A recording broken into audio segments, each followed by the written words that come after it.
19. Este tipo de enseñanzas de textos deberían ser, y vamos a ver qué hay al respecto, porque sí hay trabajos ya hechos de materiales bíblicos relacionados con el medio ambiente, con el descanso de la tierra, con las características de la agricultura, del cultivo. Este es el caso, ¿no? Lo que nos recordó ahorita nuestra hermana, que en agricultura también se maneja eso, ¿no? Ahora con una explicación completamente científica, pero aquí no. Aquí es una explicación completamente ritual. Cuando ustedes entren en la tierra y planten cualquier clase de árboles frutales, durante 3 años no comerán su fruto, sino que lo considerarán inmundo. En el cuarto el fruto será consagrado, todo su fruto será consagrado como una ofrenda de alabanza al Señor en el cuarto, y hasta el 5.º año podrán comer de su fruto. De este modo aumentarán sus cosechas. Yo soy el Señor su Dios. No coman nada que tenga sangre, no practiquen la adivinación ni los sortilegios, no se corten el cabello en redondo, ni se despunten la barba, no se hagan heridas en el cuerpo por causa de los muertos, ni tatuajes en la piel. Yo soy el Señor. Pero vamos a ver por qué los tatuajes. No es nada más así, en general, ¿no? No degraden a su hija haciendo de ella una prostituta, para que tampoco se prostituya la tierra, ni se llene de perversidad. Observen mis sábados y tengan reverencia por mi santuario. Yo soy el Señor. No acudan a la nigromancia, ni busquen a los espiritistas, porque se harán impuros por causa de ellos. Yo soy el Señor su Dios. Levítico 19:32. Ponte de pie en presencia de los mayores. Respeta a los ancianos. Teme a tu Dios. Yo soy el Señor. Cuando algún extranjero se establezca en el país de ustedes, no lo traten mal. Al contrario, trátenlo como si fuera uno de ustedes. Ámenlo como a ustedes mismos. Aquí se repite el versículo 18. Porque también ustedes fueron extranjeros en Egipto. Yo soy el Señor y Dios de Israel. No cometan injusticias falseando las medidas de longitud, de peso y de capacidad. Usen balanzas, pesas y medidas justas. Yo soy el Señor su Dios, que los saqué de Egipto. Obedezcan todos mis estatutos, pongan por obra todos mis preceptos. Yo soy el Señor. Esto es la última parte de Levítico 19, del 19 al final. Y aquí en nuestro boletín, con esta letra tan pequeña, que hacemos disculpas por el tamaño, pero vamos a ir leyendo y comentando. Y además todo esto viene del cuaderno que proporcionó. Aquí, como están las balitas, son 3, 5, 9, 10, son 10 temas, ¿no? No alcanzaríamos a verlos, quizá todos. Pero hay unos que llaman la atención, porque antes de que llegaran todos y todas, dijimos algo. En lo más familiar de este pasaje, como es la exhortación a guardar el sábado, el día de reposo, en lo más familiar brota lo extraño, brota lo nuevo, brota lo diferente, como ahorita que vimos lo de las plantas. Levítico 19, del 19 al 32. Las plantas son circuncidadas. Esta es la circuncisión de las plantas. Pero dice el 19, no cruzarás en tu ganado 2 animales de diversa especie. Las mezclas son buscadas por la magia. Por razones de la magia en la antigüedad se cruzaban animales de diferentes especies. Ahora sí que como para preguntarse a ver qué salía. Como las mujeres. ¿Sí? Exactamente, pero se buscaba que saliera algo más raro. Sí. Se buscaba que resultara algo más extraño, monstruoso, ¿no? Exótico, sobrenatural, ¿no? Por eso la magia buscaba eso. Más radicalmente, no respetan las separaciones establecidas por el Creador, que es un tema sacerdotal que viene de Génesis 1. Cada especie con la suya, digamos, ¿no? Eso era, pero entonces son dos razones. Primero, combatir la magia, las ideas mágicas, y segundo, afirmar las separaciones establecidas por Dios como Creador. Eso en el versículo 19. Del 20 al 22, si uno se acuesta con una esclava que pertenece a otro, etcétera, una esclava no puede casarse o estar prometida mientras que no sea liberada. Pero mucha atención, porque este tema reverbera, rebota hasta en la carta de Pablo a Filemón, en el Nuevo Testamento, por el tema de la esclavitud o de la servidumbre. Aquí no se está cuestionando tanto el hecho de la esclavitud, no se está cuestionando. Hay otras partes donde sí. Entre los hebreos no podían ser esclavos entre sí, podían tener esclavos de otras tierras, de otros pueblos, como Agar, que era sarcásticamente egipcia. Ahí es al revés, ¿no? Sí. La esclava es egipcia y el amo es hebreo. Bueno, ni siquiera es hebreo, Abraham no es hebreo, pero es al revés, ¿no? Es el padre de Israel, el patriarca antiguo, la referencia máxima del antiguo Israel, ¿no? Y del actual. Entonces, la esclavitud no se está discutiendo.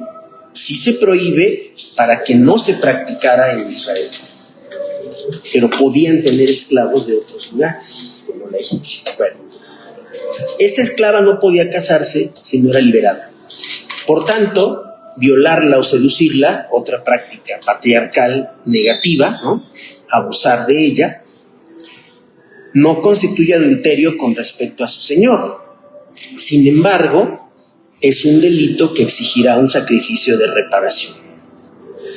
Y aquí es muy llamativo, ¿no? Que usa la palabra delito. Delito. ¿Todos los pecados son delitos?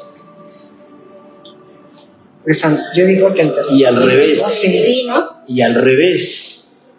Yo creo que es más constante de que todos los delitos son pecados, ¿no? Es más constante. Pero al revés, quién sabe.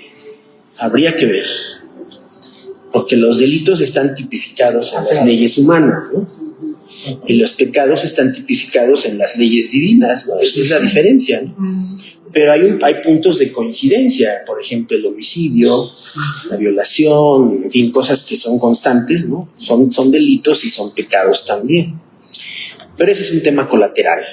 Versículos 23 al 25, aquí está la circuncisión de las plantas. Así como lo oyen, hermanas. Sí. La circuncisión de las plantas. Los primeros frutos de un árbol son consagrados en el 5º año. En los 3 primeros años no se usan. En el 4º se presentan y se consagran al Señor. Y hasta el 5º, árboles frutales particularmente, dice el versículo 23. Y hasta el 5º año se van a poder consumir o recoger o servirse de ellos. Después están disponibles, pero aún sometidos a canon, a orden. Los frutos prohibidos se llaman incircuncisos. ¿Sí? No están circuncidados, no han pasado el filtro del ritual para ofrecérselos al Señor. ¿Sí? Además de que la tierra, aunque hoy tendríamos que discutir mucho el tema de lo pagano, ¿qué es lo pagano en realidad? Esa idea de lo pagano en el Antiguo Testamento y en el Nuevo también están muy fuertes todavía. Lo pagano es aquello que no es de Dios, digamos, ¿no? Que no busca a Dios. La celebración de la Constitución prehispánica ahora en el Zócalo le paró los pelos a muchísima gente evangélica. Pero así de verdad. Sí. No estoy exagerando. Se fueron a tomar fotos muchas personas que visitaron la exhibición, la exposición. Bueno, el escándalo vino porque en la propia catedral metropolitana, en las proyecciones que se hicieron de video y demás, toda la multimedia que hubo, se proyectó incluso sobre la catedral y la Iglesia Católica se molestó mucho por eso. Porque además de lo prehispánico, que está bien, digamos, en general, hubo algunas alusiones ideológicas a las cuestiones de género, por ejemplo. Entonces, sin autorización de una iglesia, en este caso esta que tiene ahí visibilidad, ¿no?, más grande, no hay una iglesia evangélica ahí como en otros países. Simplemente en la capital de Guatemala es muy llamativo que está la plaza principal, ¿no?, mayor de la capital de Guatemala, está el palacio presidencial, hay un cuartel militar enorme y a un lado, en pleno centro de la capital guatemalteca, está la primera iglesia presbiteriana de Guatemala. Ahí está. Cuando uno está ahí al lado, cuando uno está ahí en el templo, se escucha todo lo del cuartel, todos los ruidos, ¿no?, del cuartel militar. Y la ofensa fue real, porque al proyectar tomando los edificios como pantalla, ¿no?, se proyectaron cosas prehispánicas y alusiones ideológicas sobre la Catedral Metropolitana. La protesta no fue oficial, podían haberlo hecho. Lo hicieron de manera, vamos a decir, informal, en sus medios de comunicación, en redes sociales, en fin. Pero a lo que voy con esto es a que lo pagano, nosotros hoy tenemos mucha dificultad para procesarlo. Por eso acá, en el tema específico, los frutos prohibidos se llaman incircuncisos, lo que insinúa que la circuncisión tiene el valor de una desacralización, ¿sí?, de un retorno al ámbito profano. Aquí sugeriríamos, y el cuaderno lo hace, que en vez de pagano hablemos de lo profano, que no es lo mismo, no son iguales, se parecen mucho. Lo profano es aquello que no tiene que ver con lo sagrado, con la religión, es lo contrario de lo religioso, de lo sagrado. Una mesa se puede consagrar para el uso de la Santa Cena, por ejemplo, y no se debe usar para ninguna otra cosa. Pero si hay algún momento en que por alguna circunstancia esa mesa se tiene que usar para comer, estrictamente hablando no pasa nada, ¿sí? Pero hay espíritus, hay personas que dicen, no, esa mesa no se debe de usar para ninguna otra cosa que no sea la Santa Cena. Entonces esa es la idea de profano. Así que ahora sí que lo sacro y lo profano, ¿sí? Sacro y profano. Sí, como un programa, por eso lo hicieron así, que le atinaron bastante bien, ¿no? Ya me los imagino discutiendo para poder. Pero esta parte es importante porque nos remite a eso. Y ahorita vamos a hablar un poco más acerca de todos los temas, con una revisión rápida. Versículo 27. No os cortaréis en redondo el pelo de vuestra cabeza.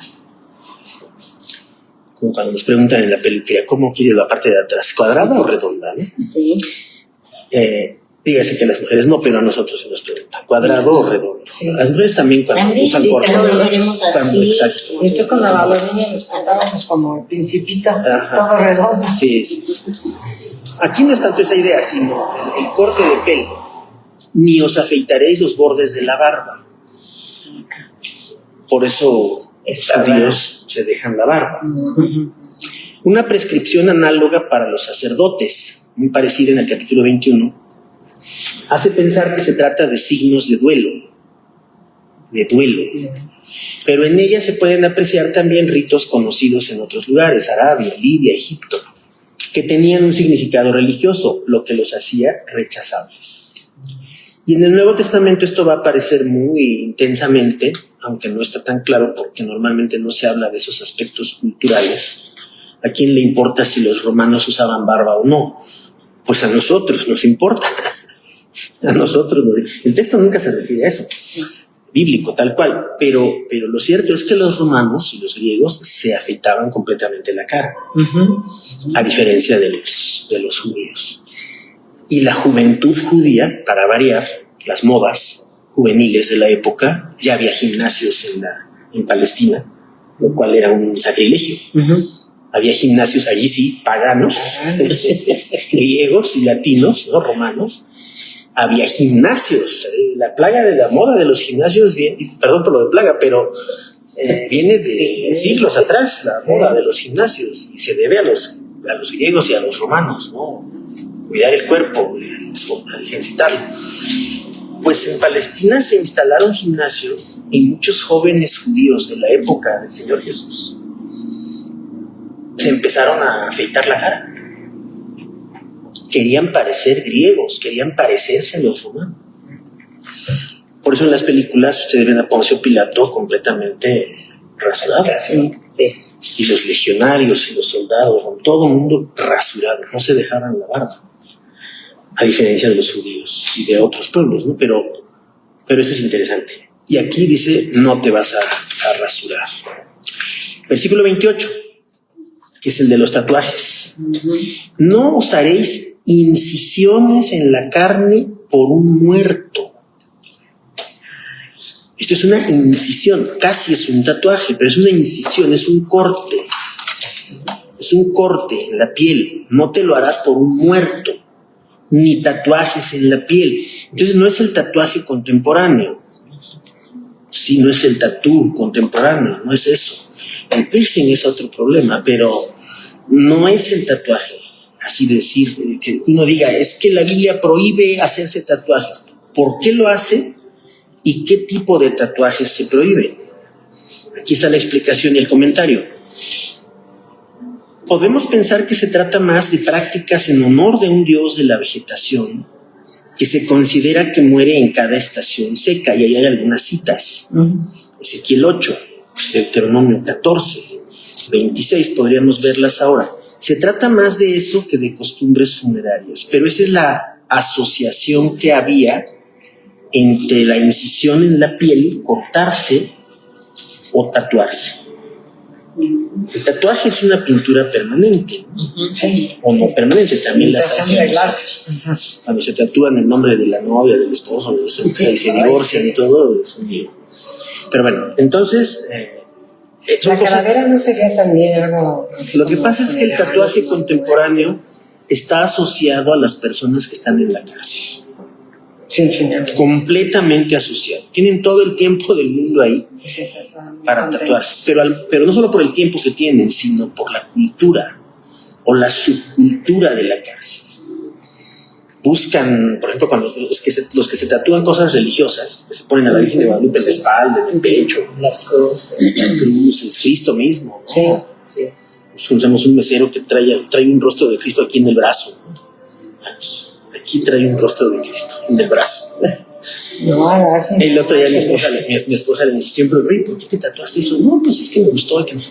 Sí, pero no hay un motivo real, ¿no? Es moda propiamente. Entonces, mucha atención con eso. Ahorita vamos a ver más detalles. Porque el tatuaje en sí da un sentido de pertenencia. Si pensamos, por ejemplo, en los maras salvatruchas. Sí. Sí los conocen, ¿verdad? Sí. ¿Y han visto cómo están las cárceles ahora en El Salvador? Sí. ¿Y cómo se tatúa la cara? Es que el 100% de maras están tatuados. Sí, es el 100%. Es un rito de pertenencia, es una agresión al cuerpo, son así como las novatadas. Sí. Son obligatorios los tatuajes en esa subcultura de la delincuencia, de la pandilla, del grupo criminal, en fin. Entonces está satanizado el uso de los tatuajes por esa razón. Todavía hay lugares en donde no permiten trabajar a la gente con tatuajes. Hay lugares donde sí. De entrada le dicen, no, nuestra política es esta. Si usted los tiene ocultos no hay problema, pero si son visibles no lo podemos aceptar. Claro. Ahora es menos que antes, pero se asocia con la delincuencia, se asocia con esas costumbres del bajo mundo. Y eso es lo que verdaderamente complica. Hay gente que, por ejemplo, se tatúa citas bíblicas en el pecho, en hebreo, en griego, en latín, ¿no? Pero eso no santifica los tatuajes, claro. ni los bautiza, ni nada. Ahora, no es tanto que la iglesia prohíba algo como eso. O sea, no está prohibido. Hay muchos pastores con tatuajes hoy y pastoras. Sí, hay mucha gente así. Alguien que pasó por esta iglesia está tatuado. Sí. Entonces, voy a revisar. Sí, hay alguien que tiene tatuajes, que estuvo aquí. Pero el tatuado, se vale que se tatúe uno, como dice en sus mocedades, y ya cuando va recapacitando, como le quieran llamar, Esa observación es interesante porque con la edad hay personas que sí se arrepienten de haberse tatuado.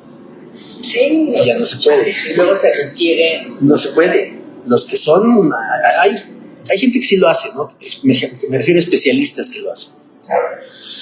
Hay incluso pastores, amigos, conocidos que tienen hijos que son tatuadores, sí, profesionales. Sí, porque esta carrera es... Sí, en fin. Entonces, es un universo cultural hoy, el tatuaje. Pero la iglesia no se puede poner el plan de prohibirlo todo en ese aspecto.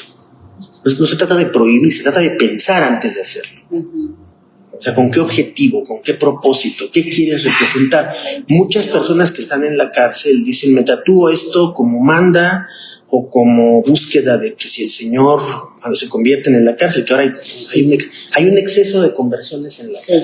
Ajá.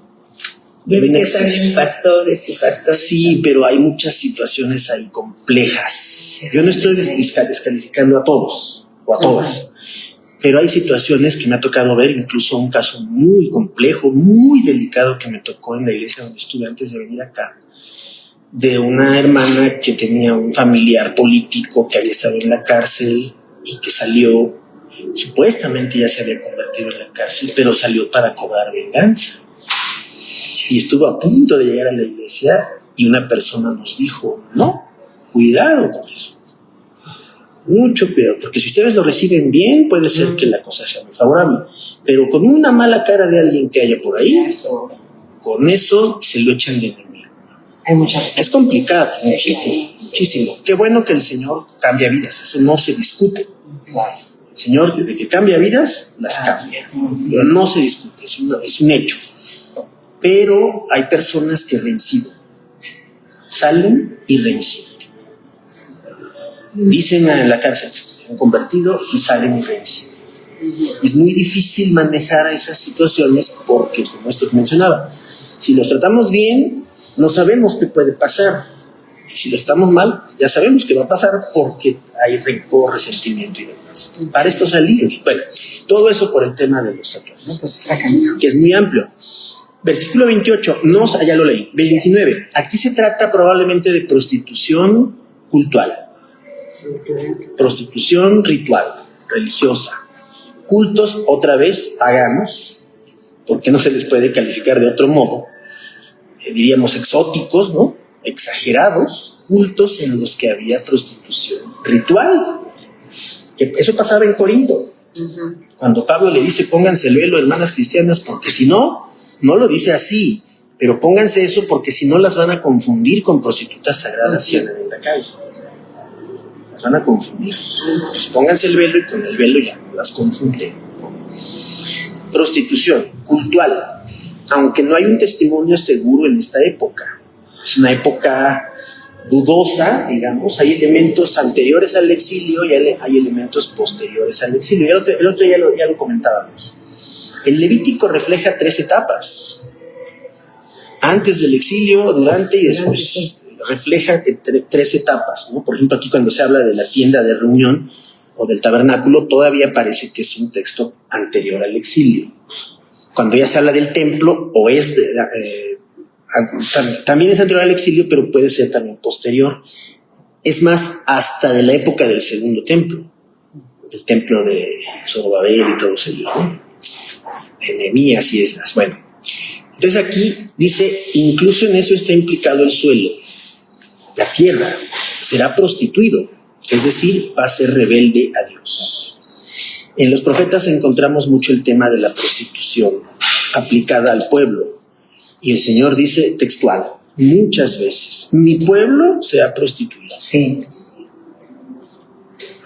Es durísimo eso porque el lenguaje sexual que utilizan los profetas, Oseas, Isaías, Jeremías, es un lenguaje que, hay que decirlo, como es un lenguaje subido de tono. Es un lenguaje que no es para niños, es para adultos. Es un lenguaje muy complicado. Hoy, cuando se hacen las lecturas de género y de reivindicación de todos los géneros, o cuando menos de los 2 principales para no entrar en problemas, se han hecho estudios bíblicos muy serios, muy minuciosos sobre el lenguaje sexual de los profetas. Es un lenguaje violento, es un lenguaje agresivo, es bullying contra las mujeres. Lo es también, que son mujeres. Ahora, el tema de la prostitución también es amplísimo, complicadísimo.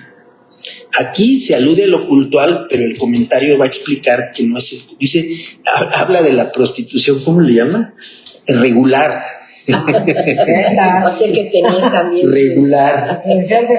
Normal.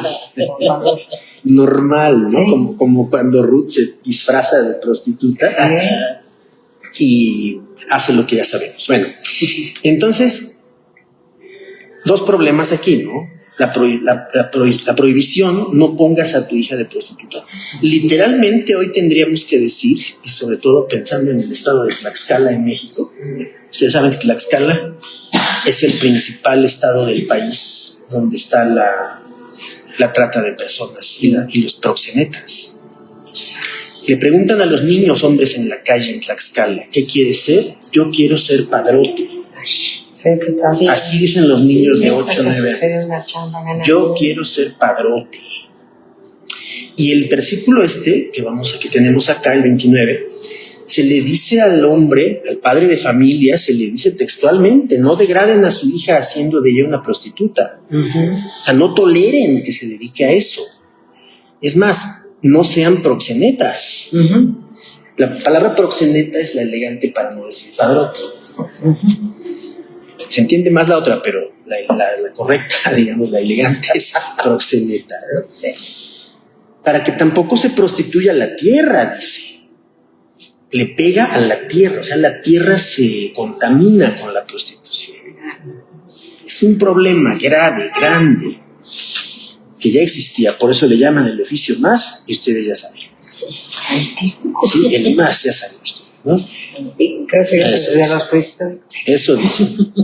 30. Guardaréis mis sábados y honraréis mis santuarios. Sin problema ese, ¿no? Pero surge algo. Para la comunidad que ha vuelto del exilio, estos serán dos pilares de la religión judía, porque en el exilio no necesariamente podían guardarlo. Tenían que trabajar, tenían que hacer ciertas cosas contra su voluntad y no necesariamente podían guardar lo que ellos consideraban el Shabbat, que no coincidía con los días en Babilonia, por ejemplo. Calendarios diferentes, ¿no? Conceptos de tiempo diferentes, que eso también no hemos hablado casi nunca de eso. Cómo la concepción del tiempo es diferente en todas las culturas. Acá en Mesoamérica el tiempo era una cosa diferente. En el judaísmo a otra, en Roma, en Grecia, en fin, en todas las culturas antiguas y modernas también, el tiempo no se mide igual, no se piensa igual, no se experimenta igual, el tiempo. Pero bueno, aquí es el sábado y el santuario. Honraréis mi santuario. Se entiende que es el templo que hubiera, ¿no? Al que tuvieran acceso. 31. No acudiréis a nigromantes, ni consultaréis a los adivinos. Nigromancia. La búsqueda, ¿cómo dice la Reina Valera? El 31. El 31. Que no traigo la Reina Valera acá. No os volváis a los encantadores ni a los adivinos. No los consultéis, contaminándoos con ellos. Yo, Jehová, vuestro Dios. Si aquí usa la palabra nigromancia, acá. Como encantador. Como encantadores. Vamos a ver también ahorita eso rápido. Una vez vamos viendo eso, porque ese versículo 31 alude a varias cosas. Aquí está. El versículo 31 prohíbe acudir, volverse a los nigromantes o mediums. Literalmente espíritus. Por eso esta traducción, cuando dice espiritistas, está bien. Palabra quizá derivada de abot, padres, por lo que se estaría hablando de los espíritus de los antepasados. Y consultar, volverse a ellos y consultarlos, ¿sí? A los adivinos. conocedores de los fantasmas. Eso significa la palabra hebrea para adivinos, conocedores de los fantasmas. Y esto era prohibido y demás, ¿no? Entonces había mucha situación ahí complicada. Porque, por ejemplo, en la Mishnah, este documento judío antiguo, explica el carácter fraudulento de estos profesionales de la adivinación. El nigromántico es el pitón, acuérdense que también se les llamaba pitonizas, que habla, el nigromántico es el pitón que habla desde sus sobacos. El adivino es el que habla con su boca. Estos han de ser muertos por lapidación. El que los consulta quebranta un precepto negativo. Esto es parte de la tradición judía, no está en el texto. Es la tradición rabínica, pero es importante darnos cuenta, y tenemos el famosísimo episodio de la pitonisa de Endor, a la que acudió Saúl, que plantea una cantidad de problemas enorme. Primero, él se disfraza para ir con ella para que no lo reconozca. Llega y lo primero que hace la mujer, cuando entra en trance, y el texto no discute si entrar en trance está bien o está mal. Dice, no, llegó, vengo a consultar a la pitonisa lo recibe y hace sus artes personales o técnicas personales para entrar en trance. En el momento en que entra en trance, lo reconoce. A ver, a mí no me vengas aquí a querer engañar, tú eres el rey Saúl. Se había disfrazado para que no lo reconocieran y lo primero que hace la mujer es reconocer. Entonces algunas de sus artes sí eran reales. Algunas de sus artes de la pitonisa lo pudo reconocer. Segundo, ¿qué quieres que te haga? Bueno, ya viniste, quiero que me traigas el espíritu de Samuel para hablar con él, porque quedamos pendientes. Yo quedé pendiente con él de muchas cosas. O sea, es una solicitud en la fe israelita, es una solicitud completamente irracional, pero que responde al espíritu de la época. Lo que dice acá, llamar a los fantasmas, hablar con los espíritus, relacionarse con ellos, tráemelo. Sí, con tus artes que veo que sí funcionan, porque le acababa de funcionar, pues tráeme a Samuel. Y el texto dice que se lo trae. Sí, lo relata como algo que sí es real. Sí, eso está, que un israelita hiciera eso estaba prohibido por la ley, pero el rey lo hace. Y lo hace y las cosas van funcionando o resultando como él quería. Obviamente no quería que lo reconociera, pero dice, a ver, ya te traje a Samuel, a ver, habla con él. Y lo tercero en el episodio, que no es nuestro tema, pero que tiene mucho que ver, es, a ver, Samuel le va a repetir lo mismo que le decía cuando estaba vivo.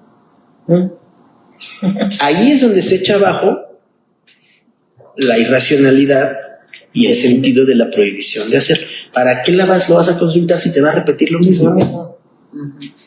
Ahórrate el viaje, ahórrate la consulta, el pago, los dineros que están tan ahórrate eso. Ay, no es necesario. ¿Sí? Entonces ahí está una situación que el texto plantea, y aquí la prohibición es, o sea, no dice ahórrate el gasto, pero sí dice no lo hagas.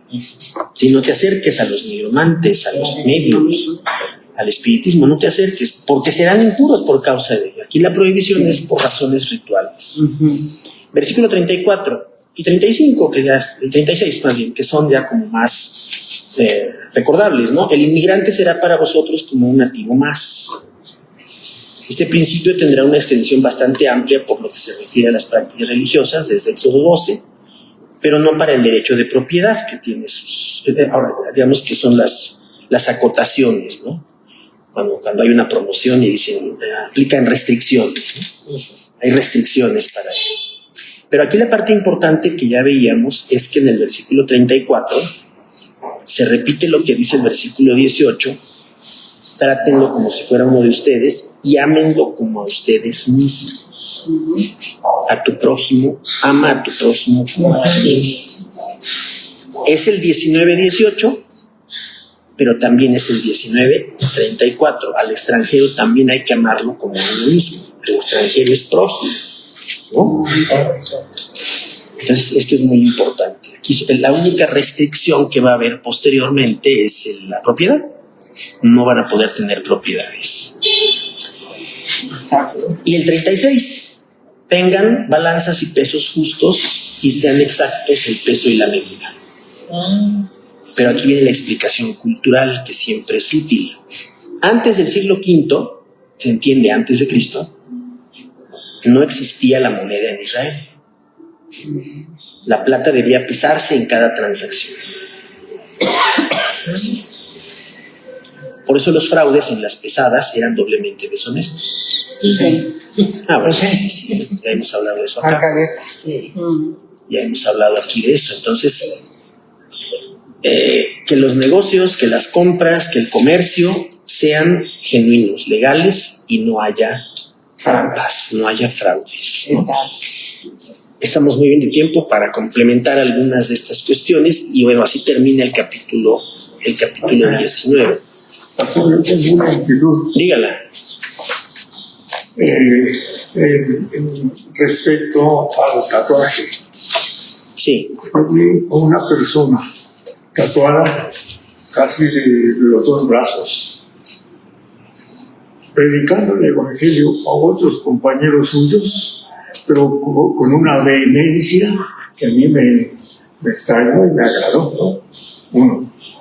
Otro, el pastor Miguel Ortiz tiene todo el brazo tatuado. El nombre. Era nuestro incógnito, pero ya no.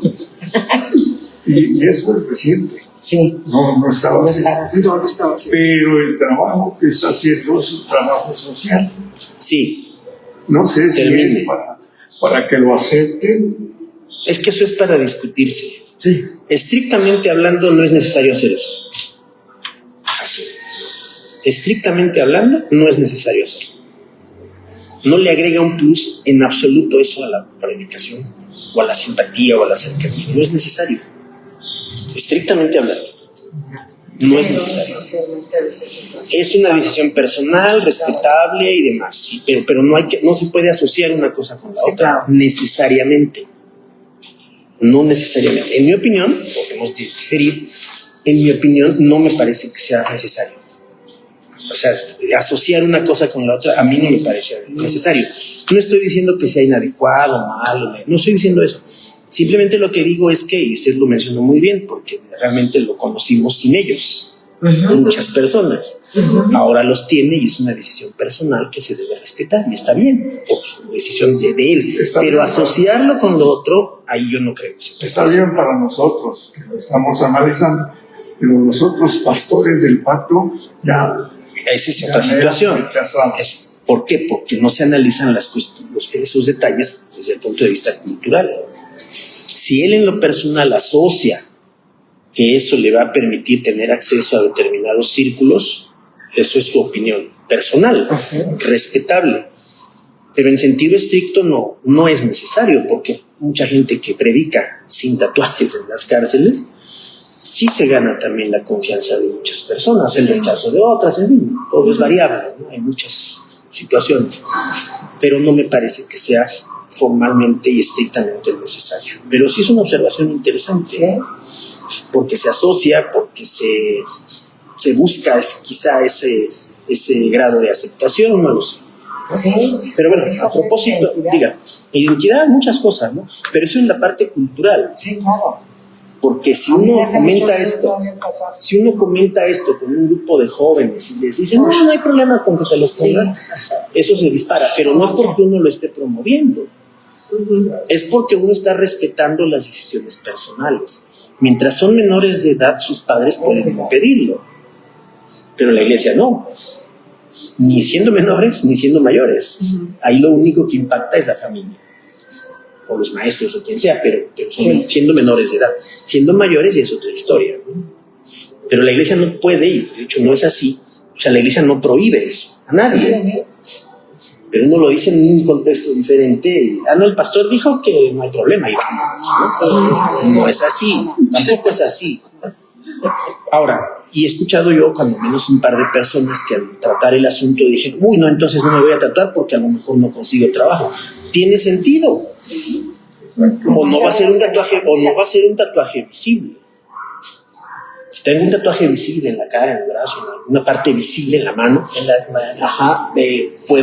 corro el riesgo de que no me contraten.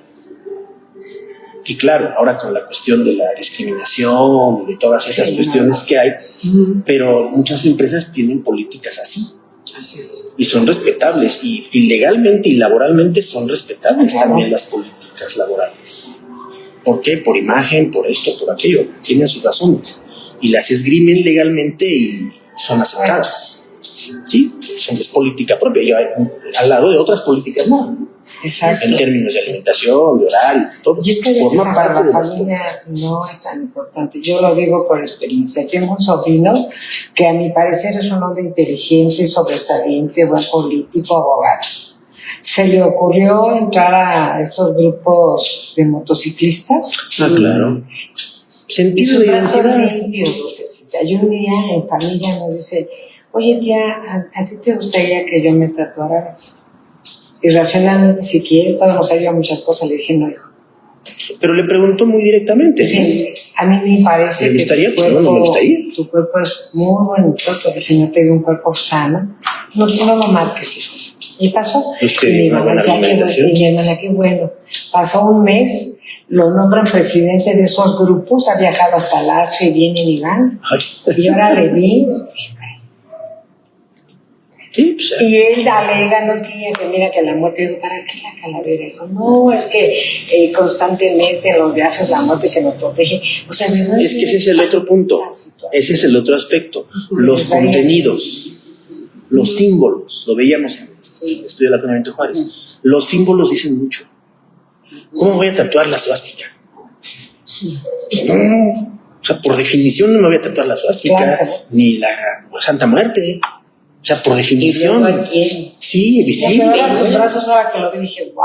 Pero ahí sí entramos y ahí sí la frase aplica. O sea, por definición, un cristiano no se puede tatuar eso. Así. Claro.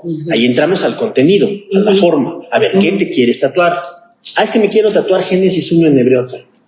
Ah, no, pues qué bonito, póntelo. Tampoco, no es así de simple. Órale, ya. Ay, es que es una cruz y simboliza que traigo a Dios. Es discutible. Los contenidos también son importantes. Sí, es todo un tema el tatuaje. Pero una forma es el hecho mismo, ¿no?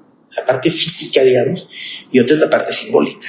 Pero escuchemos esto ya para concluirlo, justamente sobre los tatuajes. Otra parte es lo de la sangre también. El versículo 28 es el de los tatuajes, ¿sí? Dice aquí,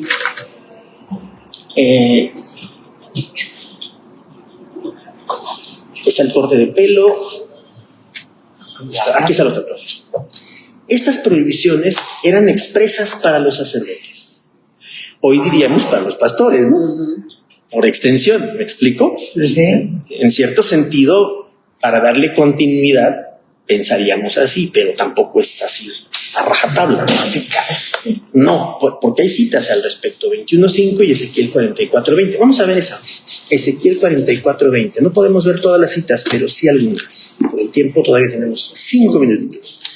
Ezequiel 44.20 dice lo siguiente. No sé, aquí está. ¿Cómo? Perdón.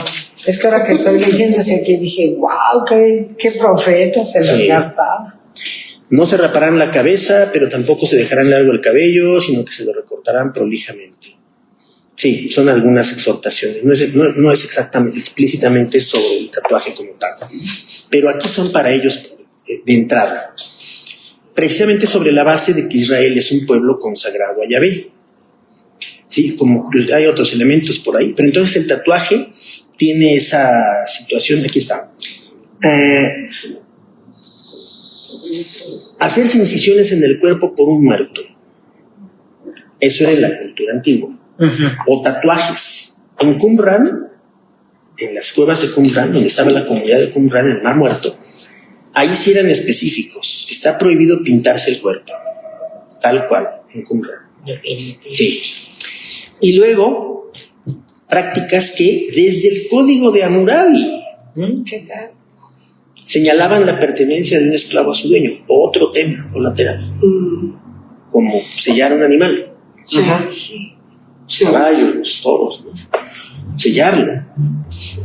La Mishnah condena expresamente el tatuaje del nombre divino, porque hay gente que también se tatúa el nombre, las 4 letras en hebreo del nombre de Dios, el tetragramaton que se llama, el nombre de Dios. Bueno, los símbolos, porque también algunas tienen. Sí, ya está, hay muchísimos símbolos, ¿no? Dice aquí, entonces, aunque no se explicita la razón de estas prohibiciones, cabe pensar que dichas prácticas comunes en el Próximo Oriente, y hay muchas citas sobre eso, hasta Homero habla de eso en la Odisea, conllevaban rasgos idolátricos y de culto o prevención hacia los muertos. En algunos casos el pelo cortado se ofrecía a los muertos. Por otro lado, suponían una injustificada desfiguración del cuerpo. Este es otro criterio. Injustificada desfiguración del cuerpo que atentaba contra el valor dado a este en el orden creacional de Génesis 1. En el Antiguo Testamento están atestiguadas las mutilaciones rituales y en otro lugar que se llamaba Ugarit, el mito del combate de Baal y otro dios que describe el duelo con gran profusión de incisiones del dios El ante la supuesta muerte de Baal. ¿Se acuerdan ustedes cuando Elías se enfrentó a los sacerdotes de Baal? ¿Qué hacían los sacerdotes de Baal? Se lastimaban. Sí. Se estaban lastimando. Para que sus dioses. Sí, se estaban haciendo incisiones en el cuerpo. Eso ha regresado con estos muchachos que se llamaban emos. Sí. Los emos de hace 10 o 15 años más. Todavía reaparecen por ahí. De hecho, el grupo principal de música de los emos va a estar aquí en México antes de que acabe el año. Este grupo que se llama My Chemical Romance va a estar de nuevo acá. Pero lo emo ya pasó en cierto modo. Como moda ya no está tan fuerte, pero ellos y muchos adolescentes y gente así practican las incisiones, los cortes, piercing, los piercing en el también se y en otras partes. Y en las orejas se ponen la ceja. En fin, entonces eso de alguna manera representa en esas subculturas juveniles como esta que menciono, ahí representaba mucho trasladar visualmente, visiblemente expresar sus situaciones psicológicas de depresión sobre todo. Los emos eran los que siempre estaban deprimidos. Sí, y vestían de negro. Se peleaban con los punks. Más bien al revés. Ellos iban a golpear a los emos. Por pasivos. Los iban a maltratar a los emos. Sí. Esos otros grupos más dark, más oscuros, iban a golpear a los otros. Es correcto, molestarlos, hacerles cosas. Pero entonces entramos a un terreno que es parte de culturas y subculturas juveniles, de las prisiones, de la delincuencia, de la criminalidad. Entonces sí es un tema complicado. Y ya que el hermano Miguel pues nos sacó el asunto ahí tan explícitamente, pues sí hay una dificultad ahí. Claro. Porque cerremos el tema preguntándonos, una denominación formal de iglesia, no me refiero solo al pacto, pero una denominación podría poner entre sus políticas una prohibición sobre eso para sus ministros o representantes como política propia de una iglesia. Es que eso como confesión. Yo diría, porque todavía lo del tatuaje me cuesta, aunque a mucha gente, no solo a ustedes, a mucha gente tiene muchos problemas. De lastimarse, pues. Sí. Pero imagínense ese planteamiento. Nuestra política es no aceptar que un eventual ministro, pastora de una iglesia se haga eso en su persona. Es discutible. Es que es todo un tema es muy discutible, porque si algunas compañías, empresas, como hemos mencionado, lo manejan como política de trabajo, no a todos. ¿Qué pasa con las instancias religiosas? Sí, que también. Como que perdón, es mi opinión. Ahora, eso que mencionó el hermano de estos señalamientos específicos hacia esta persona por parte de algunos otros ministros, o sea, ¿en qué se basa esa crítica o ese señalamiento? O sea, ¿cuál es la objeción formal que se hace? Porque yo lo dije, y aunque se esté grabando está muy bien, y lo digo así con conocimiento de causa. A mí me parece que hacerlo no es estrictamente necesario con un objetivo ministerial. A mí es mi opinión personal. A mí no me parece que sea estrictamente obligado. Como decisión personal, es respetable. Pero así como algo que ayude o coadyuve a que el ministerio sea mejor o tenga más aceptación, ahí sí yo tengo mis dudas. Parece que por donde anda Miguel está la hija, la cultura. Depende, hay que ver. Lo ven como brothers. Hay que ver, ¿no? Entonces, eso también es discutible y puede ser. A mí cuando me dijeron, ¿te tatuaste las cejas? Dije, perdón, se me salió algo antes. Me las tatué. No, si nada más me las voy a delinear. Pero es tatuaje también. Y cuando me dijo un pastor, no, es que sí, hermano, es que es tatuaje, dije, en la torre, yo mejor me las pinto. No, es que me hace mucho ruido. Pero es que ahí, tiene que haber un tema especial. Pero es que ahí también reverbera. Ahí también impacta, porque eso es una cuestión estética. Pero no y en lo otro no es una cuestión estética. Exacto. Aunque No, sí se hable de una estética del tatuaje y del piercing y demás. Habrá quien también hable de eso. No. Es toda una estética. Es que pero se deforman, se deforman la cara. Esa es otra cuestión. Es diferente. El tatuaje no deforma necesariamente.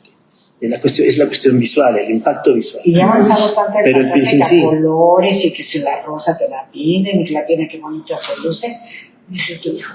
Pues bien, hermanos, terminamos el día de hoy. Es muy interesante el tema del tatuaje.